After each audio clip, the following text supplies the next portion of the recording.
The PCB Editor SKILL API includes a set of axlDBCreate functions that are used to add new elements to the PCB Editor database. Most of the axlDBCreate functions return a list of 2 elements when successful. The first element of the return value is a list of all the elements that were added to the database by the function call, and the second element of the return value is either a T or a nil, to indicate if a DRC error was created by the addition of the new element or elements. The most common element that I add to a PCB editor database are connect line segments. So let's look at the axlDBCreate line function. There are about half a dozen parameters that can be used with the axlDBCreate line function, so I usually look up the syntax of the function in the documentation, which you can access from the PCB editor as seen here. The first argument to the axlDBCreate line function is a list of XY locations for the endpoints of the line segments to be added.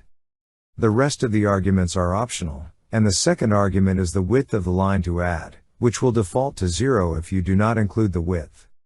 The third argument is the layer to add the line to, which is a string in the form of class/subclass for the line. The fourth through sixth optional arguments are not used too often. The fourth is a string with the net name of the line to add, which is not as useful as it sounds, and we'll talk more about this in a little while. The fifth argument is an optional parent DB ID, and would allow you to associate the line segment with a package symbol instance, if required. The sixth argument can be a line font symbol of solid, hidden, phantom, dotted, or center, with solid being the default, and the only option available for connect line segments. By default, the axlDBCreate line function will add line segments on non-etch layers, and see line segments on etch layers. When the axlDBCreate line function cannot add the segment to the database, the function will return nil rather than an error.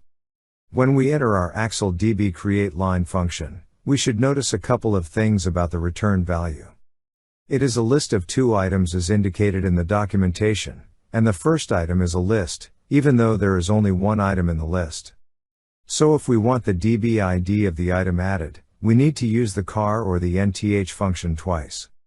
The first time gives us the list of items added, and the second time gives us the first item in the list of items added, and now we can use the --layer operator to see that our line was added on the layer we requested.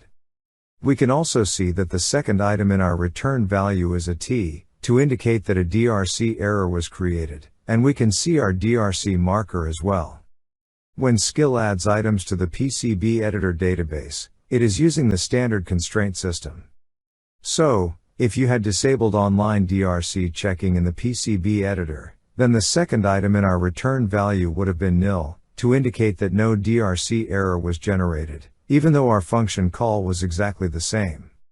Elements added through the Skill API will always respect the PCB editor connectivity model as well. The PCB editor connectivity model dictates that the net name of a connect line is dynamic, so the net name will automatically change to the pins or shapes that the connect line eventually connects to. Notice in our example, we indicated that we wanted the connect line segment added to the net GND, through the user interface, and through the DB ID that was added. We can see that the new connect line is actually on the Q2 net rather than the GND net, and since the C line also hits a pin on the A net, the DRC error is produced. The PCB editor connectivity model cannot be turned off, so including a net name with the axlDBCreate line function is rarely useful. In summary, the PCB Editor SKILL API includes a set of axlDBCreate functions that are used to add new elements to the PCB Editor database. Most of the axlDBCreate functions return a list of 2 elements when successful. The first element of the return value is a list of all the elements that were added to the database by the function call. The second element of the return value is either T or nil, to indicate if a DRC error was created by the addition of the new elements.